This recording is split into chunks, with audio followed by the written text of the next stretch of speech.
भर दिया है। मैं आपसे ये कहना चाहता हूँ, मैंने अभी आपको इतने आगे कोई बात नहीं, मैंने आपको इतने घोटालों के नाम बताए थे, मैंने आपको इतने घोटालों के नाम बताए हैं, और सबसे मजे की बात है ये घोटाले बीजेपी ने उजागर नहीं किए थे, ये मैं आपको ज्ञान दे रहा हूँ। ये सारे के सारे घोटाले कांग्रेस के दौरान नहीं हुए थे हैं, लेकिन इनको उजागर कैसे हुए थे, इसको कैग ने उजागर किया था, जिसको हम सेंट्रल ऑडिटर जनरल बोलते हैं। कैग ने इसको उजागर किया, उसकी वजह से रालेगन सिद्धि छोड़ के अन्ना हजारे को दिल्ली आना पड़ा, एक महाराष्ट्रन को दिल्ली आके आंदोलन करना पड़ा, लोकपाल बिल के लिए आंदोलन करना पड़ा, जिसकी वजह से केजरीवाल जी एक नए धूमकेतु बन के आए अन्ना आंदोलन की वजह से।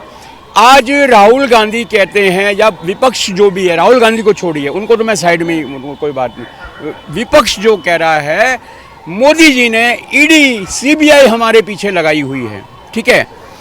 अगर ईडी सीबीआई पीछे लगाई हुई है, सुप्रीम कोर्ट से बड़ा कोई नहीं है, मोदी भी नहीं है, ये तो बात आप भी मानेंगे। अगर ईडी ने कोई भी केस गलत फाइल किया होगा तो सुप्रीम कोर्ट मेरिट पे लेगा नहीं केस को, सुप्रीम कोर्ट मेरिट पे केस को लेगा नहीं, लेकिन सुप्रीम कोर्ट हर केस को पकड़ रहा है। ईडी जो केस लेके आ रही है घोटालों के, पार्थो घोष का 500 करोड़ रुपया घर में मिलता है सर, 500 करोड़ रुपया आज मेरी नजर पड़ जाए तो मैं बेहोश हो जाऊं, और वो बंदा 500 करोड़ रुपया लेके फ्लैट अलग लेके बैठा हुआ है। सीबीआई का मिसयूज करते हैं मोदी। देखिए नहीं कोई आप एक बात बताओ, आप इसका माइक का यूज कर रहे हैं, माइक बनाया इसीलिए, माइक बनाया किस लिए, इसीलिए ईडी और सीबीआई वगैरह जितनी भी हैं ये संस्थाएं किस लिए बनाई हैं। अगर आप गलत काम करोगे तो आपके पीछे लगेगी, मैं नहीं करूंगा तो मेरे पीछे नहीं लगेगी। जो विपक्षी गड़बड़ करते हैं, थोड़ी सी भी मोदी के खिलाफ बोलते हैं, उनके घर पे तुरंत सीबीआई चले जाते हैं भैया, तो ईडी चले जाते हैं। जब आप चोर हो, अरे एक मिनट, आप चोर हो और आप कहा गंगा जल नागर के सावरने की बातें कर रहे हो, तो आपको तो पहले लपेट मारेगा, बोले इनको पहले नंगा करो, इनको एक्सपोज करो पहले, इनको सब पता लग जाएगा ये कितने बढ़िया आदमी हैं, एक्सपोज हो रहे हैं सारे के सारे, और आगे अगले में और हो जाएंगे। भेजने के बाद भी वो घोटाले पकड़े जाते हैं, हमारे घर से पैसा भी निकल रहा है। ये जो भेज के चलो कुछ नहीं निकला तो मोदी जी की गलती है, लेकिन भेजने के बाद सब निकल भी रहा है, तो ये क्या है। ये जो है, मैं इसलिए कह रहा हूँ कि सुप्रीम कोर्ट ने आज तक ईडी को कोई फटकार नहीं लगाई है कि भाई तुम गलत कर रहे हो, घोटाले पकड़ रहे हो, और इसलिए वो डरते हैं। ये गठबंधन बना ही इसलिए, प्रधानमंत्री बनाने के लिए गठबंधन नहीं बना, मैं आपको बार बार बोल रहा हूँ। ये मोदी को हटाने के लिए और अपने आप को बचाने के लिए गठबंधन बना। ये जो गठबंधन बना है इंडिया नाम का, ये इसलिए बना है कि जो जितने भी घोटाले उन्हें छिपा लिया जाए। अरे साहब, वो तो कह रहे हैं कि हम चुनाव लड़ने के लिए गठबंधन बना है। चुनाव लड़ने के लिए प्रधानमंत्री कैंडिडेट सोनिया गांधी ने बिहार में, और राहुल गांधी ने बोला हम प्रधानमंत्री के कैंडिडेट नहीं है, स्पष्ट शब्दों में उन्होंने ये बोला है। प्रधानमंत्री का कैंडिडेट ढूंढ लेंगे चुनाव के बाद। आज विपक्ष में 47 क्या है असली लड़ाई की जड़? भारत में असली लड़ाई का जड़ यही है कि आजादी के बाद 1950 और 90 के बीच में समाज को पेरने वाली नीतियों को लागू किया गया, अर्थव्यवस्था को मजबूती से नियंत्रण रखते हुए संरक्षणवाद और सार्वजनिक इकाइयों को पोषित किया गया, लिहाजा लाइसेंस राज का उदय हुआ, जिससे आर्थिक वृद्धि मंद पड़ी या भ्रष्टाचार का बोलबाला बढ़ा। 2014 से पहले ये आलम था कि महंगाई या कठिनाई और भ्रष्टाचार सब सुविधाभोगी होते हुए समाज को निगल रहा है, और भी निकल रहा है। उसको मैं बचा सकता हूं और कोई नहीं बचा सकता, इसलिए कि मैं इंडियन फिलासफर की पढ़ाई पढ़ के अस्थिर हूं, प्रसीमन में सीमन डाल के अस्थिर हूं, समर्थन।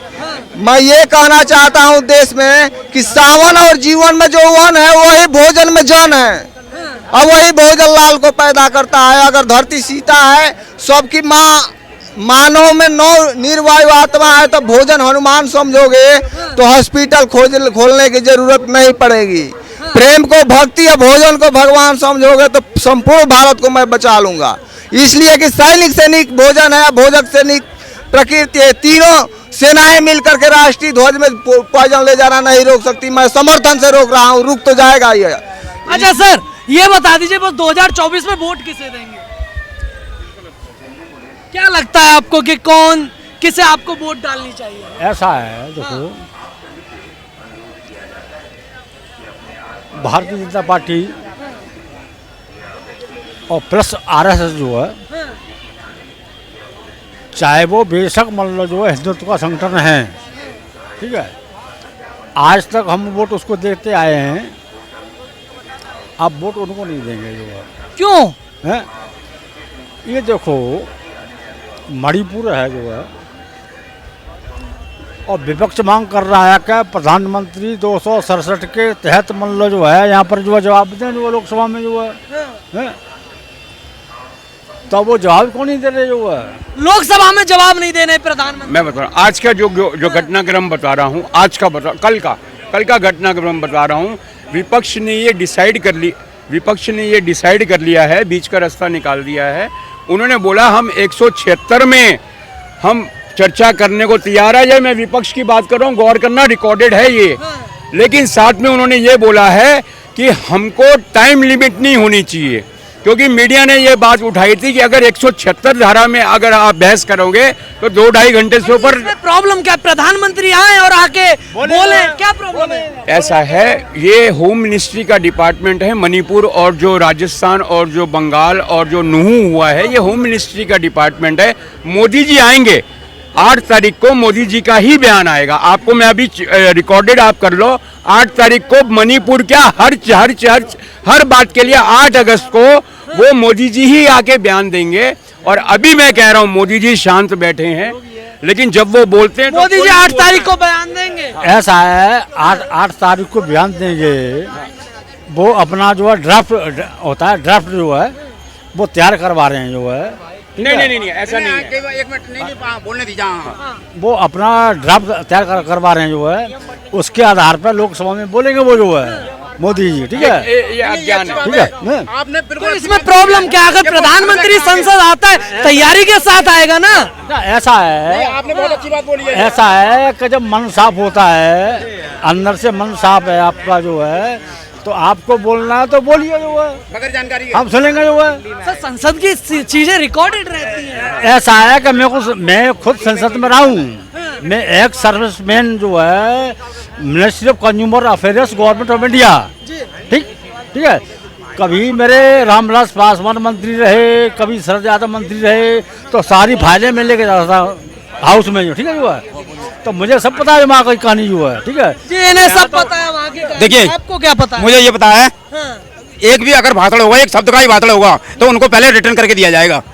उनके नीचे जो सचिव काम कर रहे हैं, किस लिए बैठे हैं वो?